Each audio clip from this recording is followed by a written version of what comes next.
요한복음 4장 23절 24절 아버지께 참되게 예배하는 자들은 영과 진리로 예배할 때가 오나니 곧 이때라. 아버지께서는 자기에게 이렇게 예배하는 자들 찾으시느니라. 하나님은 영이시니 예배하는 자가 영과 진리로 예배할지니라. 하나님께 참되게 예배하려면 영과 진리로 예배해야 한다. 사회적으로 규정된 그 사람, 여러분 장로다, 목사다, 권사다, 집사다, 또는 사장이다, 과장이다, 회사 직원이다, 또 엄마다, 아버지다, 이런 사회적으로 규정된 이런 그 모양의 사람으로 예배하는 것도 아니고, 또 그 마음, 화가 난다, 짜증난다, 슬프다, 기쁘다, 좋다, 나쁘다, 우울하다, 뭐 이런 우리 감정, 겉으로 드러나는 이런 감정의 겉마음으로 드리는 예배가 아니고,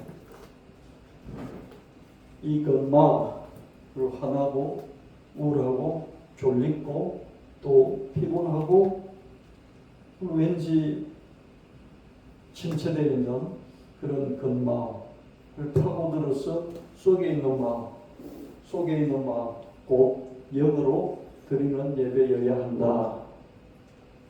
그 말씀이죠. 영과 진리로 예배하라. 그래서 여러분이 여기 와서 앉아있어도 영과 진리로 예배드린 게 아니면 그 예배는 이제 진정한 예배는 아니다. 이런 얘기죠. 그래서 한 번을 드려도 영과 진리로 드린 예배는 하나님께 드려진 것이고, 예배, 수요 예배, 새벽 예배, 금요, 철야 예배, 모든 예배를 드릴지라도 그냥 횟수만 채운 거면 그건 진정한 예배가 아닐 수 있다.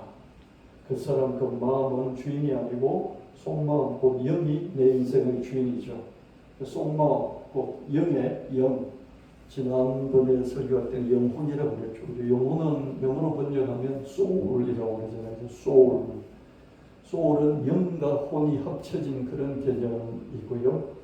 영은 스피릿, 영어로 영은 스피릿, 그리고 혼은 우리 정신이라고 볼 수 있잖아요. 마인드.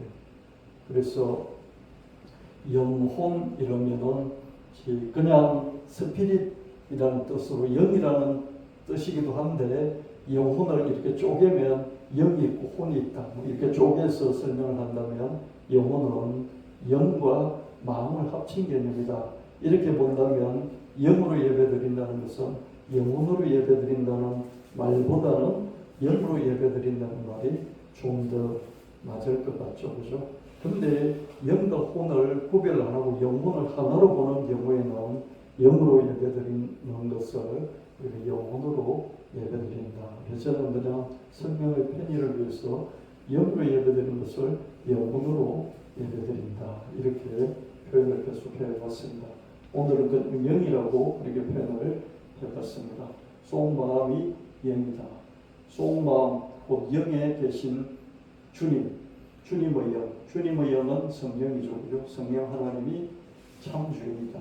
그러니까 우리 인생에 그 사람이 있잖아요. 사회적으로 규정된 여러분의 역할이 있잖아요. 아버지다, 어머니다, 자식이다, 사장이다, 부장이다, 직원이다, 대리다, 목사다, 장로다, 집사다, 이런 사회적인 지위, 이 그 사람으로 하나님께 나아가는 것도 아니고, 그죠? 그 다음에 이 감정의 상태, 그때 일어나는 감정의 상태, 그걸로 예배드리는 것도 아니고 우리 안에 있는 영으로 예배를 드리던, 영이 우리 인생의 주인이고 또 우리 영 안에 계시는 성령 하나님이 우리 인생의 참 주인이다. 이런지 말씀인데요. 이걸 제가 계속해서 반복해서 설교를 했기 때문에 이제 여러분 이해했죠, 그죠? 이게 딱 도표로 잡혀지죠, 그죠? 여러분 아는 것이 삶으로 바뀌어지는 것은 쉽지 않습니다. 우리에게 습관이라는 게 있어가지고 습관. 그 사람이 10년, 20년, 30년 평생 살아오면서 길들여진 습관이 있어요. 그 지각하는 사람은 정말 계속 지각을 해요. 습관이 들어서 그렇거든요. 이런 습관이 우리에게 남아있기 때문에 아는 것을, 깨달은 것을, 그 진리를 삶으로 바꾸는 데는 시간이 많이 걸려요. 그래서 노력을 해야 돼요. 습관이 드는데 시간이 많이 걸린 것처럼 내가 아는 새로운 지식, 새로운 지혜, 새로운 진리, 새로운 말씀, 새로운 깨달음을 내 삶으로 바꾸는 데는 새로운 습관이 들어야 되니까 습관으로 바꾸는 이전의 습관을 버리고 새 습관을 들리는 데는 시간과 노력이 상당히 들어간다. 그래서 깨달았다고 삶으로 당장 바뀌는 것은 아니잖아요. 그죠? 아는데 그게 실천이 잘 안 되잖아요. 그죠? 그렇기 때문에 우리가 계속해서 아는 것, 그 사람으로 예배드린 것도 아니고 그 마음으로 예배드린 것도 아니고 그 안에 들어있는 속마음으로 예배, 영으로 예배를 드린다. 이걸 알았어요. 이제 할렐루야. 알았죠? 그죠? 근데 실제로 그렇게 되기까지는 어떻습니까? 우리가 그 사람으로 그냥 내가 목사니까 설교이 되니까 예배를 드렸어요. 그죠?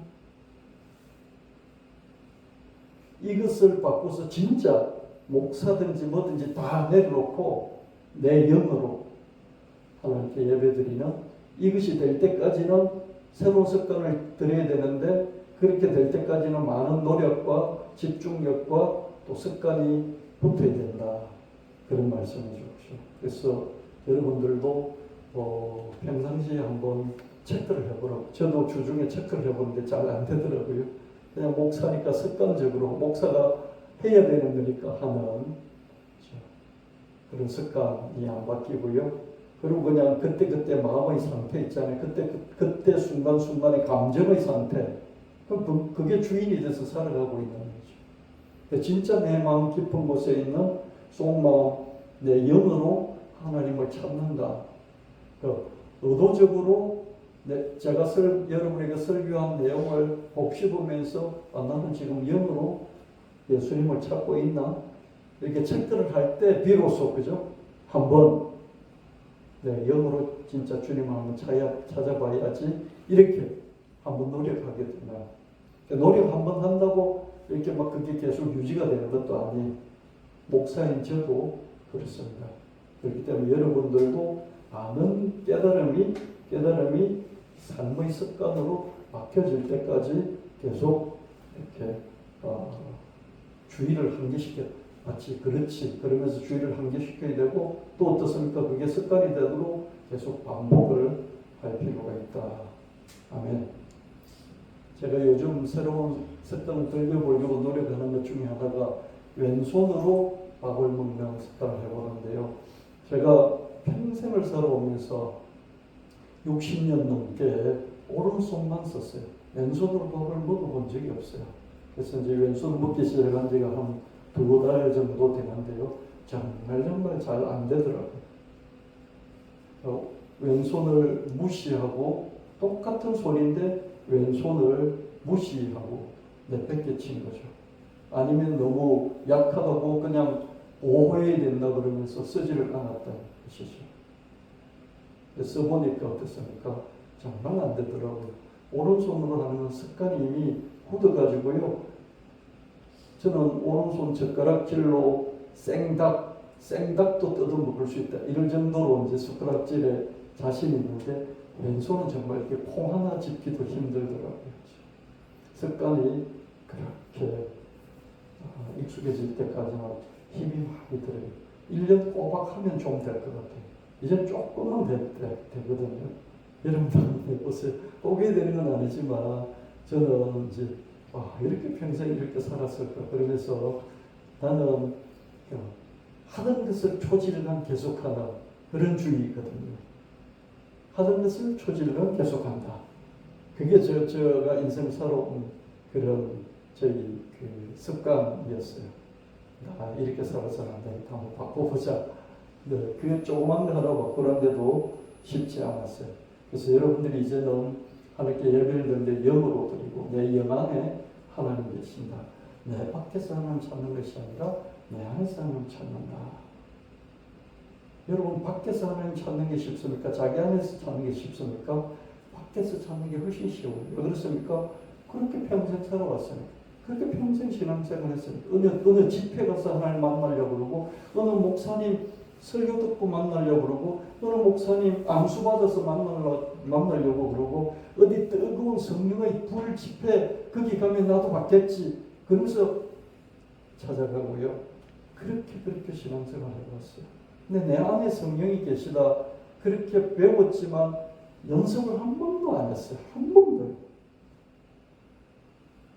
저도 그렇게 가르치긴 했지만 여러분에게 그걸 연습하는 훈련을 못 시켰던 것 같아요. 그러니까 왼손 평생 안 쓰고 살았던 것 마찬가지입니다. 근데 이게 오른손처럼 써지려면 어떻게 해야 되겠습니까? 엄청나게 더 많은 반복이 필요하겠죠. 그렇죠? 그래서 여러분 내 안에 계신 하나님을 자꾸 만나는 영으로 예배하는 이 훈련은 내가 왼손을 평생 안 쓰고 내버려 둔 것 같이 이 훈련을 영적인 신앙적인 훈련을 안 했기 때문에 참 어렵다. 그래도 이게 맞기 때문에 해야 된다. 이렇게 좀 정리를 해보시면 어떨까 싶습니다. 저도 안 되는데 여러분도 힘들겠죠. 더 힘들 수 있습니다. 그래도 해야만 되면 이게 지름길이다. 여러분들이 그렇게 깊이 기준을 세우시길 바랍니다. 영이 그 사람 그 마음의 주인인 거예요. 영이 주인이에요. 그 사람 그 마음은 영의 하인인 거예요. 그래서 우리가 내가 목사다, 장로인데 이런 마음이 들잖아요. 그럴 때 조용히 해. 머리 숙여. 하인이 돼야 돼. 근데 우리가 신경질 난다, 짜증 난다, 화난다, 이게 내가 못 참겠다, 이런 그때 순간순간의 감정이 있잖아요. 그 감정이 나를 지배하잖아요. 감정이 휘두르잖아요. 그 휘두르는 감정이 주인으로 살잖아요. 그 순간에, 그죠? 감정이 내 인생의 주인이잖아요. 그때는, 그죠? 그때, 야, 너 조용해. 내가 주인이 아니야. 그래서 성령이 계신 내 영이 주인이다. 내 속마음이 주인이다. 그렇게 인정하면서 조용해 보는 거죠. 그 사람도 조용해 보고 또 그 마음도 조용해 보고 그럴 때 그죠. 잠잠하라. 잠잠한 가운데 자기를 발견하게 되고요. 잠잠한 가운데 자기 영의 목소리를 들을 수 있고 잠잠한 가운데 그 영 안에 계신 성령의 음성, 성령의 어떤 느낌 같은 것을 확인을 할 수가 있습니다. 그래서 하나님을 만나는 첫 번째 기준은 잠잠한 거예요. 조용해야 돼요. 조용해야 돼요. 맑고 깨끗해야 될 뿐만 아니라 조용해야 돼요. 그래서 묵상한다 그러고 혼자 조용히 묵상한다 그러고 명상을 한다 그러고 그러지 않습니까? 그렇죠? 그래서 조용하게 자기 자신 홀로 있는 그런 시간과 공간이 조용해야 되고요. 그럴 뿐만 아니라 생각이 가라앉아요. 생각이 많은 이건 그 생각이잖아요. 영의 생각이 아니잖아요. 이게 좀 줄어들어야 되죠.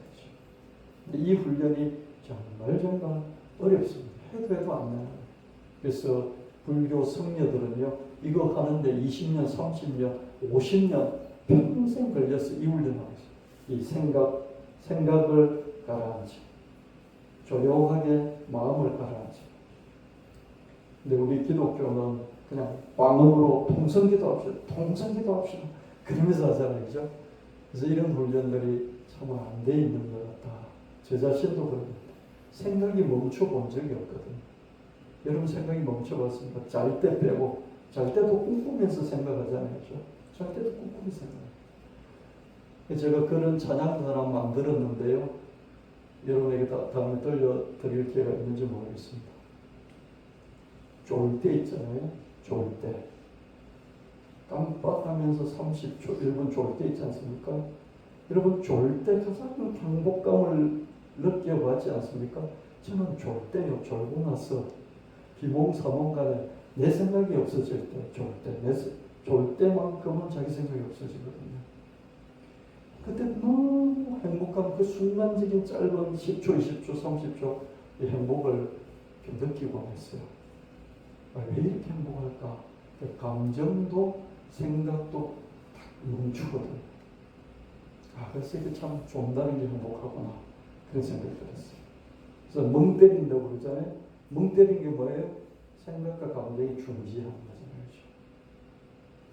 명상, 깊은 명상이 들으면 자기 생각이 멈춰요. 생각이 멈춰야 영의 목소리를 들을 수 있고요. 그 안에 계신 성령의 음성을, 목소리를 들을 수 있습니다. 이 훈련을 해야 되는데 이 훈련을 교회에서는 못 시키고 맨날 통성기도 시키는 거죠. 소리 내서 부르짖어야만 하나님이 들으신다고 생각하면서 자기 바깥에 있는 하나님께 부르짖으니까 바깥에 있는 하나님께 부르짖어야 되잖아요. 근데 속에 있는 하나님이라고 하면 어떻게 되겠어요? 조용하면서 들으려고 해야 되겠죠. 그죠? 그래서 그런 차이가 있습니다. 통성기도가 필요하지 않다는 말이 아니에요. 하나님 바깥에도 계시니까. 그죠? 이 안에도 계시지만 밖에도 계시니까 저 하늘에 계시니까 통성기도 해야 돼요. 그렇지만 내 안에 계신 하나님이 생명의 물인데 늘 밖에서 주전자 들고 다니면서 물들어 다니는 그런 신앙생활은 이제 좀 평생 했으니까 좀 적게 하고 이제 내 안에 계신 하나님 만나는 훈련을 해야 되겠다. 그런 말씀을 계속해서 몇 주 동안 드렸습니다.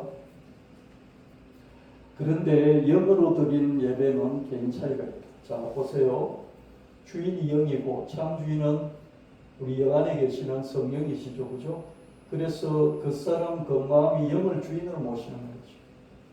예배 때만이라도 목사, 장로, 권사 다 내려놓고 또 그 마음, 지금 현재 나의 감정의 상태 이거 내려놓고 내 안에 있는 영을 주인으로 모시고 그럴 뿐만 아니라 영 안에 계신 성령 하나님을 진짜 주인으로 모시려고 노력하고 그런 마음 자세를 갖는 이게 예배라는 거예요. 아멘.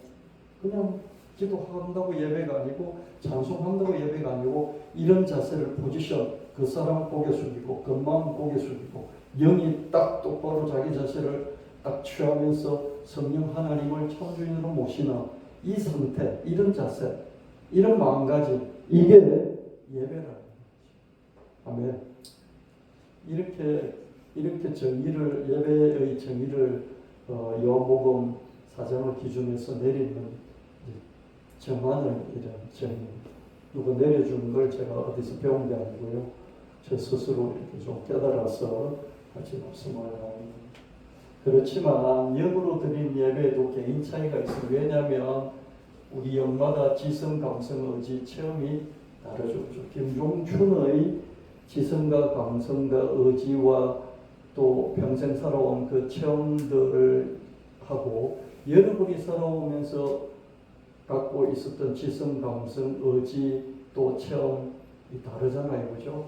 그래서 여러분 영이 갖고 있는 어떤 거하고 제가 제 영이 갖고 있는 것이 내용물이 차이가 나잖아요. 그죠? 아멘? 차이가 나잖아요. 그래서 영으로 드린 예배는 영마다 특수성과 주관성이 있어요.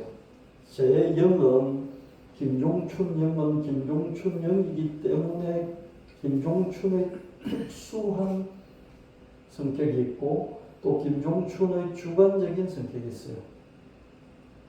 그래서 제가 드리는 하나님께 영으로 예배를 드린다 할 때 그 영으로 드린 예배하고 또 여러분이 드리는 영으로 드린 예배가 꼭 일치하지 않아요.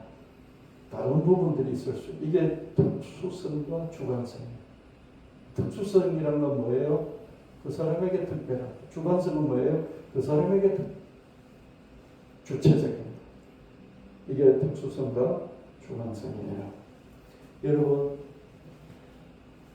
이런 거는 좀 이론적인 거기 때문에 여러분이 집중해서 이해하려고 노력을 하지 않으면 그냥 흘러가고요. 그런 만큼 보편성과 객관성이 부족할 수 있는 것이다. 보편성은 뭐예요? 김종춘에게만 통하는 것이 아니라 모든 사람에게 통하는 것이 보편성이에요. 그렇습니까? 대한민국 사람에게만 통하는 게 아니라 저기 아프리카 사람에게도 통하는 것, 이런 게 보편성이에요. 예를 들면 사랑, 뭐 부모의 사랑 그럴 때 아프리카나 대한민국이나 부모의 사랑 그러면 비슷하죠, 그죠? 똑같죠, 그죠? 그런 게 보편성이 있는 거예요. 우리나라는 K-팝, 뭐 춤을 잘 춘다 그럴 때, 그죠? 우리나라 잘 추는 춤하고 다른 나라 사람하고 이런 민족성의 차이가 있잖아요. 그럼 민족성이 특수하다, 민족성이 고유하다, 그렇게 말할 수 있는데 보편적인 건 아니라고 그러죠. 보편은 여기저기 어디서나 통하는 게 보편이에요. 객관성은 뭐예요? 네가 말한 게 객관성이 있느냐 그건 거예요. 네가 말한 게 너에게 너 주장일 뿐만 아니라 다른 사람도 너 주장을 옳다라고 받아들일 수 있는 그런 객관성이 있느냐, 그런 게 객관성이죠. 그래서 체험 위주, 자기 체험 위주의 개인 감정들을 들어보면 공감할 수 있기도 하고 공감할 수 없기도 하다. 그래서 개인 감정들은 그 개인이 체험한 것을 감정하게, 그 개인이 갖고 있는 지성, 감성, 의지, 체험, 그걸 바탕으로서 감정을 하기 때문에, 내가 이런 걸 체험했다 감정을 하기 때문에 특수하고 주관적일 수 있죠. 그죠? 맞죠? 누구에게나 통한다, 어디서나 통한다, 객관적으로 맞다, 이게 아닐 수 있는 거예요. 그죠? 어디서나 통하고 객관적으로 맞는 것일 수도 있지만 대부분은 그 개인의 지성, 감성, 의지 그리고 체험을 기본 바탕으로 해서 자기가 내가 이렇게 봤다, 이렇게 경험했다, 이것을 이야기하는 거기 때문에 특수하고 주관적일 수 있는 거죠. 그래서 보편적이고 객관적인 것을 결여할 수도 있죠. 그죠? 아멘? 예, 잘 정리하시길 바랍니다. 체험은 신앙 성장에 필요해요. 그렇죠? 여러분, 그래서 아이들 학교 공부도 시키지만은 야외 체험 이런 거 꼭 하잖아요. 그죠? 또 가족이 어디 여행을 간다든지 어디 탐방을 간다든지 체험이라는 영역이 따로 있잖아요. 교실에서 교과 과목을 공부할 뿐만 아니라 체험 활동을 하죠. 그죠? 그래서 체험이 성장에 꼭 필요하긴 합니다. 그러나 체험 의존적 신앙, 체험 추종적 신앙은 위험하다. 저는 시골에서 자랐기 때문에요. 아이들을 시골에서 풀어놓아서 자라게 해야 한다, 이런 말을 하는 젊은 엄마들 얘기를 들으면요, 정말 깝깝합니다. 시골에 풀어놓아서 다 가고 좀 논다고, 소하고 좀 논다고, 무슨 나비 찾아서 좀 돌아다닌다고, 그게 크게 사람이 성장하고 발달할까? 저는 그런 생각이에요.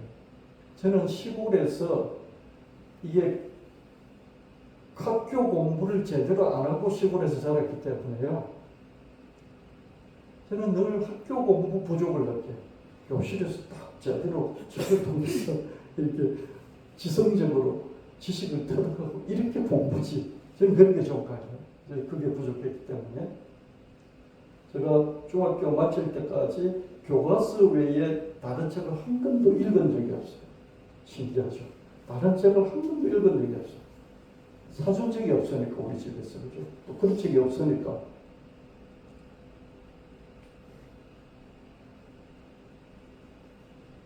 그래서 체험이라는 게 참 중요하지만은 어떻습니까?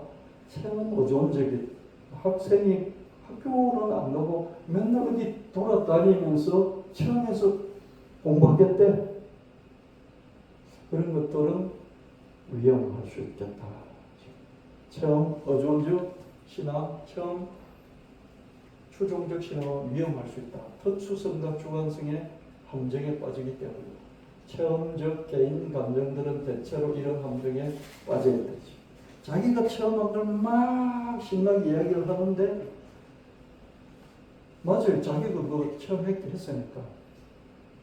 근데 듣는 사람 입장에서는 뭡니까? 네가 그런 것이다. 네에게 해당되는 것이지. 나하고는 별로 상관이 없어. 얼마든지 그럴 수 있는 것이죠. 근데 교실에서 더하기, 빼기, 나누기, 곱하기, 구구단 이런 건 어떻습니까? 모든 사람에게 통하는 것이죠. 그렇죠? 보편성이 있습니다. 그렇기 때문에 개인적인 체험적 감정들은 늘 성경의 교과서의 보편성과 객관성으로 검증돼야 한다. 교회 내에서 크게 바람이 불었던 신사도 운동은 교회 밖의 신천지 같은 이단보다도 더 큰 해악을 끼쳤다. 제가 교회를 개척해서 한 거의 10년 넘게 그죠. 신사도 운동의 바람을 불어서 저도 영향을 받고 그 책들도 많이 사서 읽고 집회도 많이 가고 그렇죠? 우리 교회에서도 신사도 운동적인 그런 걸 하려고 정복도 하고 그렇게 했습니다. 이렇게 자꾸 하다 보니까 이게 아니다. 저런 그런 결론을 내렸고요. 요즘도 신사도 운동 그게 남아있어요. 신사도 운동은 성경에 나타나 있는 기적 체험들 있잖아요. 그걸 오늘날에도 그대로 재현하는. 그런데 그 재현이 너무 지나치다 보니까 어떻습니까? 이상한 것들도 어떤 이상한 것들도 다 영적인 성령의 체험이 되어버리냐. 그런 이상한 걸로 끝나고 교회사, 세계 교회사를 보면요. 성령으로 시작됐다가 이상한 걸로 끝나버린 것 끝없이 등장했어요. 신사도 운동도 결국 그런 거였고요. 아직도 그 잔재가 남아있어요. 오륜교회 다니엘 기도 있잖아요. 23주간 하는 다니엘 기도. 이런 것들, 그게 신사도 운동의 그 잔재가 남아있어요. 그런 게 아직도 계속 한국 교회를 괴롭히고 있어요. 이게 체험 중심이 되는 그런 신앙이 얼마나 위험한가, 그걸 우리에게 가르쳐 주고 있습니다. 강한 체험 운동이었지만 제대로 된 진리 운동이 아니었어요. 아직도 그 폐해가 남아 있습니다. 교회에서뿐만 아니라 사찰에서도 절간에서도 체험적 개인 감정들이 넘쳐요. 부처를 만났다. 꿈에서 또 환상에서 관세음보살을 받았다. 여러분, 관세음보살은 중성인데 남성도 아니고 여성인데 주로 여성의 모양으로 나타나죠. 그렇죠? 관세음보살을 만났다. 이런 체험 감정이 불교 사찰에서 많이 있습니다. 극락을 체험했다. 지옥을 체험했다. 기도했더니 염불했더니 암병을 치료했다. 이런 감정들 사찰에서 불교 쪽에서도 있다 없다 많이 있습니다. 우리 교회에서 감정들처럼요 불교에서도 많이 있어요. 교회에서만큼 사찰에서도 체험적 개인 감정들이 어지럽게 많은 것이다. 당연히 힌두교에서도 이슬람교에서도 다종교에서도 체험적인 개인 감정이 많이 있어요. 특히 힌두교 같은 경우에는 이런 걸 많이 추구하잖아요. 그렇죠? 이런 가부좌 들고 명상하고 그러면서 나타나는 쿤달리니나 차크라 이런 것들, 그죠? 그걸 통해서 신기한 체험을 하고 많이 있습니다. 그래서 신사도 운동에서 일어나는 그런 이상한 현상들은 이 힌두교의 그 쿤달리니, 차크라 이런 현상하고 거의 똑같다. 그런 얘기도 제가 많이 했죠. 그죠? 신사도 운동을 비판하는 제가 영상들도 많이 보여드리고 또 그 설교도 하면서 인도의 쿤달리니, 그죠? 인도교 쿤달리니 얘기를 제가 여러분에게 많이 했었는데 기억이 안 나는지 모르겠습니다. 체험적 개인 감정들은 그렇기 때문에 특수하고 주관적일 수밖에 없는 것이죠. 내가 하나님 만났다고 그랬는데 불교에서도 보니까 병 치료했다고 그러고, 그죠? 똑같거든요. 기독교랑 힌두교는 더해요. 이게 뭘까? 이러면서 보편성과 객관적인 관점에서 이 체험들을 한번 검증해보고자 하는 그런 생각이 드는 거죠. 그렇기에 개인적 체험 감정들이 내포하는 특수성과 주관성의 함정에 빠지지 않도록 극히 조심하여야 됩니다. 그래서 목사들은, 제대로 된 목사들은 이런 걸 조심하고요.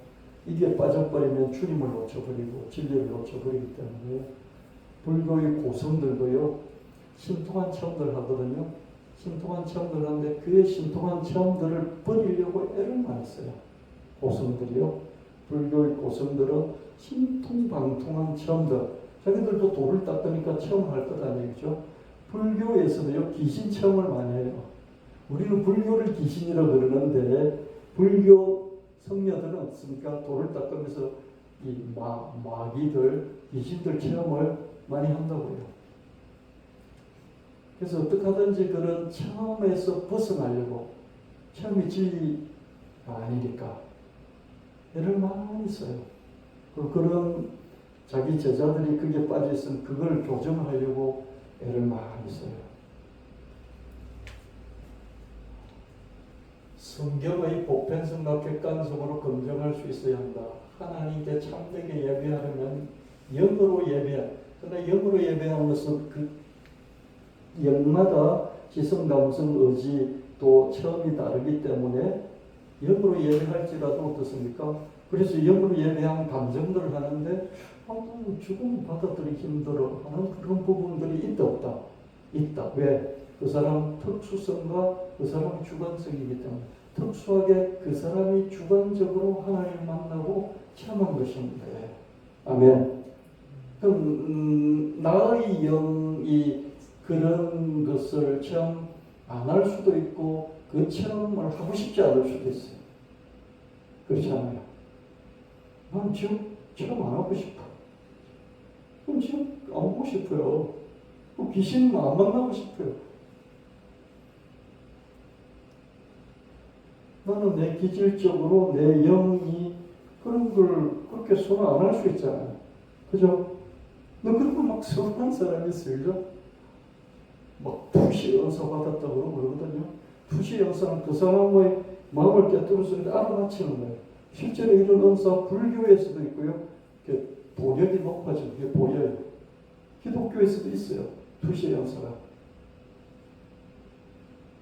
근데 어느 단계에 오르면 이건 정말 쓸모없구나. 이런 건 없는 게 낫구나. 그래서 그냥 투시 은사에 대해서 신기한 생각조차도 안 들 때가 있어요. 그런 걸 원하지 않는 거죠. 왜냐하면 나의 영은 그걸 그 사람의 영하고 그런 면에서 다르기 때문에 그렇습니다. 그래서 영으로 예배하는 동시에 진리로 예배해야 한다. 영으로 드린 예배는 특수성과 주관성이 있고 진리로 드린 예배는 말씀이잖아요. 이 말씀은 보편성, 객관성이 있습니다. 이 말씀은 누구에게나 통하는 거죠. 그래서 보편성은 두루 널리 퍼져 있는 것을 보편성이라고 해요. 편재한, 여기도 있고 저기도 있고 내게도 있고 저 사람에게도 있고 이게 보편성이에요. 객관성. 이것으로 서로 종합적으로 보완을 할 수 있어야 된다. 어떤 곳에서만 어떤 사람에게만 통한다면 특수성과 주관성이 있을지언정 보편성과 객관성은 없다.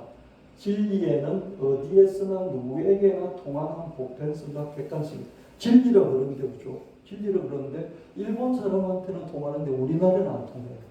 그건 진리가 아니에요. 진리라 그러면요 트럼프에게도 통하고 김정은에게도 통하고 이재명에게도 통하는 게 진리예요. 그죠? 모든 사람은 평등하다. 이건 진리예요. 모든 사람은 자유해야 돼. 진리예요. 누구에게는 맞고 누구에게는 틀리고 이건 진리가 아니에요. 성경 말씀은 진리인 것이죠. 그래서 개인적인 어떤 것이 보편성을 갖고 객관성을 가질수록 널리 인정을 받을 수 있겠죠. 그렇죠? 리더라면 자기 주관성과 특수성에만 빠져 있지 않고 객관성을 확보할 수 있도록 해야 되겠죠, 그죠? 그래서 이재명 대통령이 민주당 대표일 때하고 대통령일 때하고 객관성과 보편성을 확보하는 게 달라야 되겠죠, 그죠? 그래서 이재명 대통령이 대통령 되고 난 뒤에 막 재벌 총수들 만나고 재벌 총수들이 원하는 것도 하려고 노력하는 모습들도 보이고, 동시에 자기가 원래 갖고 있던 서민들, 특히 산업재해 같은 이런 것들을 철저하게 다루려고 하는 이런 노력들도 하는 모습을 보이죠, 그죠? 그래서 이재명 대통령이 대통령 되고 나니까 좀 더 보편적이려고, 좀 더 객관적이려고 하는 노력을 하는 리더니까, 그죠? 그래서 우리 각 영은 각 사람은 고유한 특수성, 자기 고유한 특수성과 주관성으로 예배하는 동시에 진리, 말씀, 성경의 복합성과 객관성으로 예배하는 것이다. 그 어떤 사람은 이렇게 지성이 발달돼 가지고요, 자꾸 뭘 이렇게 깨달으려고 하는 그런 예배 중심으로 이렇게 자기 영이 하나님께 나가요. 자꾸 성경을 읽고 깨닫고 알고 이게 무슨 뜻이지, 그렇게 해서 하나님께 예배하려고 해요. 어떤 사람은 그냥 춤추듯이, 그죠? 그냥 찬양하고 막 이러면서 예배하려고 해요. 왜 그렇습니까? 그 사람의 영이 다른 사람의 영하고 차이가 나기 때문에 그렇죠, 그죠? 그래서 영으로 예배해도 그게 보편성과 객관성을 결여할 수도 있다는 걸 여러분 이해하셨죠? 그래서 진리가 있어요. 진리로 예배를 해야 되는 것이죠. 그래서 막 춤추듯이 예배하고 막 뜨겁게 찬양하면서 예배하고 막 통성기도 하면서 예배할 수 있어요. 그렇지만 그게 진리를 반영한, 이 말씀을 반영한 설교가 제대로 있지 않으면 이거는 참되게 드린 예배가 아니다. 여러분 이해하셨죠? 아멘. 네, 이거 정리합시다. 요한복음 4장 24절 하나님의 영이신 예배하는 자가 영과 진리로 예배할지니라. 하나님께 예배해야 돼. 영과 진리로 예배해야 된다. NIV 성경 주석에 따라 말씀에 따르면 God is Spirit, 하나님이 영이다. And His worship, 그를 예배하는 worshiper, 예배자들은 must worship, 반드시 예배해야 된다. 어떻게? In spirit, 영으로, 자기 안에 영으로 예배해야 되고, and in truth, 그리고 진리로. 그러니까 영과 진리라기보다는 영으로 예배드리고 그리고 동시에 진리로 예배를 드려야 된다. 아무리 내가 뜨거워도, 그죠? 막 쓰러질 듯이 해서 뜨겁게 영으로 예배를 드렸는데 비진리로 예배 드릴 수 있다 없다? 얼마든지 비진리로 예배 드릴 수 있습니다. 짐승 소리를 내면서 막 이게 내가 영으로 하나님께 예배한다. 짐승 소리를 내면서 신사도 운동에 짐승 소리가 있거든요. 그리고 막 짐승처럼 기어다니면서 예배를 드리거든요. 이거는 힌두교에서도 그대로 있는 거예요. 이거는 진리를 벗어나고 비진리죠, 그죠? 영으로 드릴지라도 진리가 아닐 수 있다. 교회 안팎에서 난무하는 체험적 개인 감정의 특수성과 주관성에 대해서는 진리, 말씀, 성경의 보편성과 객관성으로 검증할 수 있어야 된다. 이걸 여러분들이 확실히 이해해 놓으십시오. 아멘. 근데 이해해 놓아도 실제로적인 신앙으로 습관화되기까지는 시간이 걸리는데 또 반복하고 잊어먹었다가 아니지 그러면서 또 반복하고 그렇게 해야 습관화될 수 있습니다. 아멘. 그래서 오른손 젓가락질만 했는데 왼손으로 자꾸 연습을 해봐야 되는 거죠. 요한복음 5장 2절 5절에요. 예루살렘 양문 곁에는 히브리 말로 베데스드라는 못이 있고 그 둘레에 행각 5채가 서 있었다. 이 행각에는 많은 환자, 소경절, 뚝발이, 손발이 마비된 사람들이 절벽에 누워 물이 움직이는 때를 기다리고 있었다. 그 못에는 가끔 천사가 내려와 물을 휘저어놓곤 하는데 물을 휘저어놓은 다음에 제일 먼저 들어가는 사람은 무슨 병이든지 다 나았다. 그런데 거기에 38년 동안 앓고 있는 환자가 있었다. 예루살렘에 있는 양의 문이라는 그 곁에 그런 건축물이 있었겠죠. 그 곁에 베데스다라는 연못, 웅덩이, 풀장 같은 연못이 있었고 그 주변에 5 행각이 있었고 이 행각에는 많은 병자들이 절비하게 누워 있었어요. 여러분 행각이 뭐냐면 이런 연못이 있고 그 주변에 이렇게 뭐 팔각정 같이 이렇게 세워놓은 거 있죠, 그죠? 지붕이 있고 이렇게 앉을 자리가 있어가지고 거기 우리가 뭐 앉아서 쉬고 그런 팔각정 같은 게 있잖아요, 그죠? 기둥 세워놓고 이 지붕 덮고 씌워놓은 이런 게 행각입니다. 그러니까 이런 연못이 웅덩이가 있고, 그죠? 이게 천사가 내려와서 물을 이렇게 동하게 하면 움직이게 하면 그게 뛰어들면 첫 번째 뛰어드는 사람은 병이 났다. 그러니까 이런 전설이 있으니까 어떻습니까? 전국에서 병든 사람들 다 그 주변에 몰려있겠죠, 그죠? 행각이 5개는 그게 다 들어누워 있겠죠, 그죠? 상상해 보십시오, 그죠? 근데 거기에 38년 동안 병을 앓았던 사람이 있었어요. 가끔 천사가 내려와서 물웅덩이를 휘저 놓는데 그런 물에 제일 먼저 들어가는 병자는 치유받을 수가 있었죠. 요한복음 5장 6절 9절 예수님은 그가 누워있는 것을 보시자 병이 벌써 오래된 줄 아시고 그에게 내가 낫고 싶으냐 물으셨다. 그러자 환자는 선생님 물이 움직일 때 나를 이 연못에 넣어주는 사람이 없어서 내가 기어서 가는 동안에 다른 사람이 먼저 들어갑니다. 그때 예수님 일어나 내 자리를 들고 걸어가라 하시자 병이 나 자리를 그도 들고 걸어갔다. 예수님은 예루살렘을 방문한 후에 거기 그죠? 그 연못 있는 곳으로 가셨고 거기서 38년 된 병자를 만났고 그 병자에게 말을 걸어줬어요. 내가 낫고 싶으냐. 여러분 거기 있는 병자들이 가서 말 걸어주는 사람이 있었겠습니까? 아마 한 달 가도 1년 가도 말 걸어주는 사람이 없었을 거예요. 먼저 말로써 그 병자의 오래 상심한 마음을 휘저어주시죠.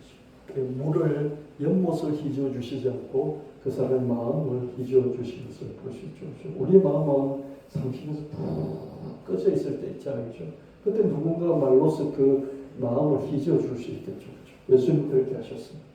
38년 된 병자였기 때문에 그 곁에 누가 남아 있었을까? 병만큼이나 외로움도 깊었겠죠, 그렇죠? 38년 동안 병이 깊었던 것만큼 외로움도 깊었을 것입니다. 선생님 물이 움직일 때 나를 못에 넣어주는 사람이 없어서 내가 가는 동안에 다른 사람이 먼저 들어갑니다. 얼마나 이게 물이 움직일 때 여러 번 있었겠죠, 그렇죠? 그때마다 자기도 노력했는데 늘 놓치는 거죠. 이런 신세 한탄 속에는 38년의 세월에도 끊기지 않는 질병 치료에 관한 오랜 명언이 강하게 남아있는 것이죠. 여러분 38년 동안에 이것을 반복했는데도 불구하고 어떻습니까? 더 고쳤으면 좋겠다. 이 마음이 사라지지 않고 있었던 것이죠. 위대한 거 아닙니까? 이 병자가 위대하지 않습니까? 저는 10년 동안 중병을 앓으면요, 그냥 죽겠다고 마음을 정하고 죽는 쪽으로 모든 걸 결정할 것 같아요. 10년만 돼도요, 죽는 쪽으로 모든 걸 결정해서 그쪽 길을 갈 것 같아요. 38년 동안 됐는데 어떻습니까? 20살에 병이 들었으면요, 58세 될 때까지 그래도 병을 고치겠다는 마음이 있는 거예요. 할렐루야. 위대한 거예요. 위대해요. 결핍이 오래 강할 수, 염원도 오래 강할 수밖에 없다. 예수님은 그에게서 오랜 강한 염원을 보시고 응답하셨습니다. 일어나 내 자리를 들고 걸어가라. 그는 즉시 나왔고 자기 자리를 걷어들고서 걸어갈 수 있습니다. 예수님이 직접 병자를 찾아가시는 경우는 드물어요. 근데 이때는 찾아가셨어요. 예수님이 소문을 듣고서 스스로 예수를 찾는 믿음의 드러남이 응답의 성령 조건입니다. 믿음이 있는 곳에 예수님이 역사하시잖아요. 그래서 대부분은 문제 있는 사람이 예수님 찾아왔어요. 그죠? 중풍병자를 들끝에 실어가지고 와서 또 막히니까 지붕 올라가서 지붕을 뚫어서 예수님 있는 곳에 들끝을 달아내렸죠. 그죠? 찾아오잖아요. 막혀도 또 찾아오잖아요. 그죠? 이런 믿음을 보시고 예수님 고쳐주시는데 여기서는 예수님 찾아갔어요. 왜 찾아갔을까요? 왜 찾아갔을까요? 대부분 오잖아요. 근데 왜 찾아갔을까요? 저는 38년 동안 자기 병이 낫고자 포기하지 않는 그 오랜 영혼 그 자체가 믿음이라고 생각합니다. 그 믿음이 있으니까 예수님 믿음이 끌려서 글로 가신 게 아닐까 이런 생각이 들었습니다. 아마 저는 그렇게 해석을 해봤어요. 이런 해석이 있는지 모르는데요. 저는 그렇게 해석해봤어요. 예수님 믿음이 있는 곳에 끌려가시거든요. 코로나19 이후 한국 경제가 IMF 외환위기 때보다 더 어렵다고들 말입니다. IMF 외환위기 때는 수직하라고 수직 회복 경제 성장률이 막 10% 푹 떨어졌잖아요. 금리라든지 뭐 이런 환율 엄청난 그런 정말 대붕괴가 있었잖아요. 근데 그 다음 해부터 푹 솟아올랐어요. 1년 후에 회복되기 시작했어요. 그때는요, 사람들도 젊었고요, 또 산업도 젊었어요. 할만했어요. 열정도 있어요. 국민적인 열정이 있었어요. 그러나 지금은 지속적인 하락의 연속이다. 그러니까 이렇게 탁 떨어져서 그 다음에 탁 올라가는 V자 행이 아니고 IMF는 V였어요. 지금 어떻습니까? 이렇게 해서 이렇게 계속 조금씩 가고 있는 거죠. 인구도 늙었고 산업도 늙었습니다. 불황을 이길 만한 주된 힘이 없어요. 해마다 100만 명의 자영업자가 폐업을 하고 있죠. 지난 한 5년 동안 100만 명씩 폐업을 했는데요. 올해는 한 120만 명쯤 폐업을 할 거라는 거죠. 그만큼 힘들어진 거죠. 자영업자의 부채가요, 1000조를 넘었었어요. 자영업자들이 갖고 있는 부채가 1000조를 넘었었어요. 거기다가 기후재앙이 들이닥쳤죠. 그죠? 이번에 산청이라는 그 지자체, 군 단위 하나가 절단이 나버렸잖아요. 그죠? 인공지능제는 그냥 일자리 다 빼앗아. 한국 경제는 많은 병자들이 몰려있는 베데스다 연못 곁의 5 행락과 비슷해 보입니다. 취약계층이라고 할 수 있는 노인, 65세 이상 노인이 해마다 3,000명씩 자살, 하루에 10명이 자살, 하루에 2,000명의 노인이 죽을 2,000명, 그 중에 10명은 자살이에요. 암울하죠. 어떻게 이겨나가야 할까? 베데스다 연못의 5 행각에 누워있는 그런 사람들 같은 형국이죠. 노인들이죠. 부자 노인들도 있지만 대부분 이렇게 어렵다는 거죠. 38년 된 병자처럼 오랜 세월의 무게에도 끊기지 않는 영혼이 강하게 남아있으면 예수님이 찾아가시겠다. 이런 생각이 들었습니다. 우리나라도 또 개인도 교회도 그럴 거다 이 생각해봅니다. 아멘. 여러분 38년이면요 포기해요. 거기 왜 가 있습니까? 거기 왜 가 있냐고요. 집에 가서 그냥 죽을 때 기다리면서 그냥 집에 있어야죠. 왜 거기 가 있습니까? 여러분 38년 됐으면 중환자실에 응급실에 왜 가 있습니까? 그냥 죽을 날 받아서 집에 있어야죠. 왜 거기 가 있냐고요. 근데 이 사람은 대학병원에 찾아가 있는 사람이죠. 거기서 대의사이신 예수님이 오라고 야 낳고 싶냐 그러니까 나도 애를 쓰긴 쓰는데 어떻게든지 내가 천사가 물 이렇게 움직여줄 때 1등으로 들어가려고 얼마나 노력을 하는지 모르는데 잠도 설치면서 그걸 바라보고 있는데 내가 아무리 애써도 내가 1등 할 수가 없어요. 그 말을 하잖아요. 그렇죠? 이런 말을 왜 해요? 우리가 이 38년 된 병자와 같은 이런 마음을 계속 갖고 있다면 이건 예수님을 충분히 움직이고도 남는 믿음이지 않을까. 할렐루야. 그래서 여러분은 어떤 형편에 있든지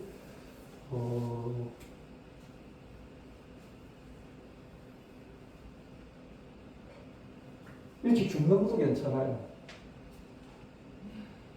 일찍 죽는 것도 괜찮다고요.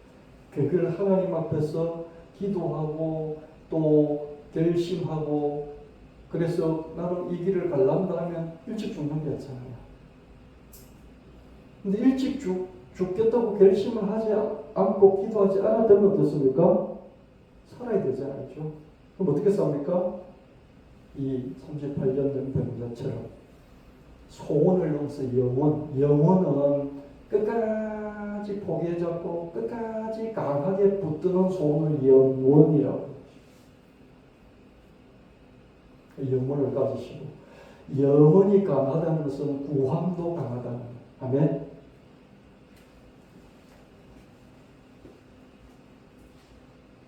내가 낫고 싶으냐? 선생님, 물이 움직일 때 나를 못에 넣어 주는 사람이 없어. 내가 가는 동안에 다른 사람이 먼저 들어갑니다. 일어나 내 자리를 들고 걸어가라. 결핍이 강할수록 영혼이 강해하고, 영혼이 강할수록 구함도 강해한다. 내가 진심으로 나를 찾고 가면 나를 만날 것이다.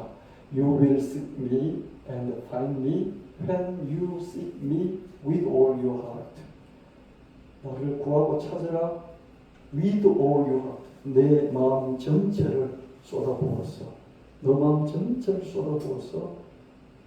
하나님을 찾으라. 이렇게 말씀하고 있습니다. 38년 된 병자는 자기의 최선을 다했다고 생각합니다.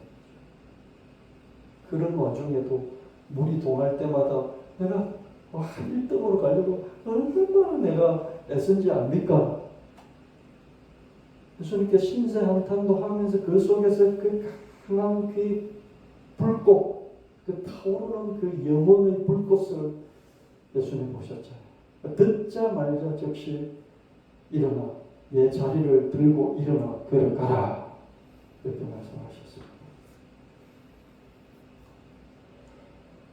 찬양 하나 들어보도록 하겠습니다. 두 번째 거 한번 들려주실래요? 두 번째 거.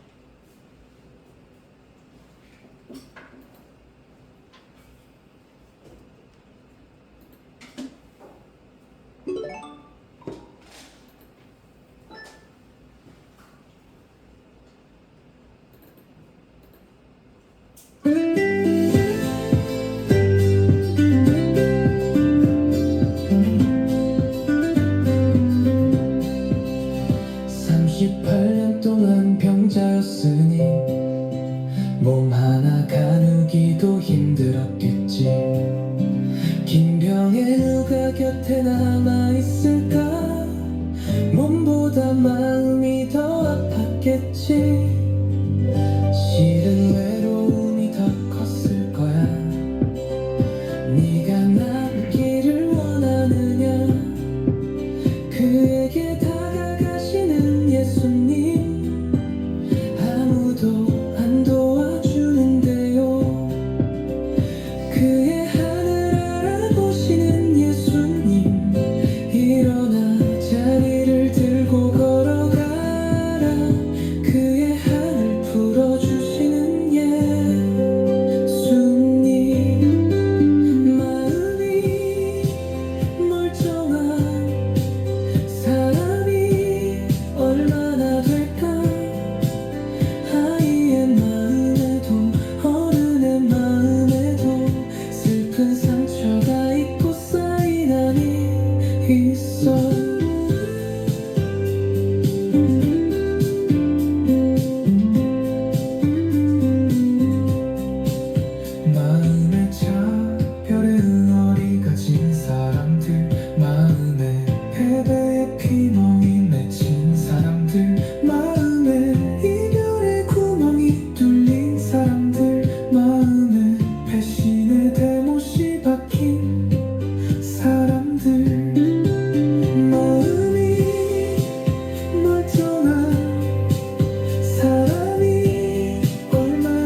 맺혀 있는 한은 풀 때까지 갖고 있는 게 한입니다.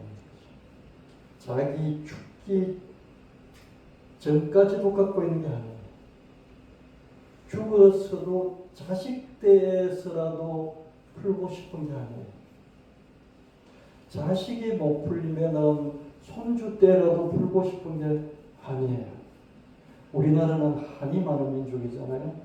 그래서 한 풀이 하다가 요즘 K-팝 이런 게 떠가지고 우리나라가 유명한 브랜드 국가가 됐잖아요. 그렇죠? 그 우리 할매, 할배, 정족, 고족 조부모들이 풀지 못해서 품고 풀어달라고 하다가 풀지 못하고 죽었는데 그 한이 내려와가지고 손주 때 우리들이 풀어주기를 바랬던 그 한이 요즘 풀어지고 있죠. 그죠? 한은 이런 거예요. 한은 38년이 지나도 풀고 싶은 게 아니고요. 한은 100년이 지나도 풀고 싶은 게 아니에요. 여러분 가슴에 있는 한을 주님께 가까워 나오시고 그걸 푸시길 바라고요. 그리고 제가 우리 교회 금융자산가는 통장에 빼고 좀 있는 거죠. 그죠? 이게 안 되면 어떻습니까? 자식 때, 손주 때 하는 거예요. 아멘.